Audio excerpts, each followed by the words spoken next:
তিনজন যুবক কাজের জন্য বেরিয়েছে, পথিমধ্যে 4টা স্বর্ণের টুকরা পেয়েছে। যুবক কয়টা স্বর্ণ পাইছে? কয়টা? মহা খুশি, খুশিতে বাকবাকুম। 4টা স্বর্ণের বড় বড় টুকরা পাইছে। আমরা আজীবন খেলে বসে খেয়ে যেতে পারবো, কিচ্ছু লাগবে না আমাদের। 3 বন্ধু বলে ভাগ করি, আরেকজন বলে ক্ষুধা লাগছে।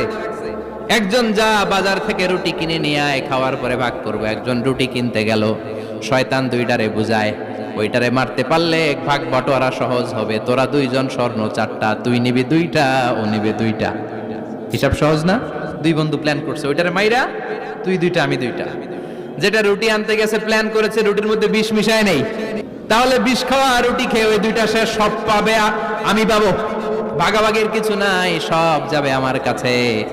4টা স্বর্ণের টুকরার মালিক আমি। রুটির মধ্যে বিষ মেখে নিয়ে এসেছে। ওই 2 বন্ধু প্ল্যান অনুযায়ী ওইটারে ধরে মেরে ফেলছে। এবার মহা খুশি এক বন্ধু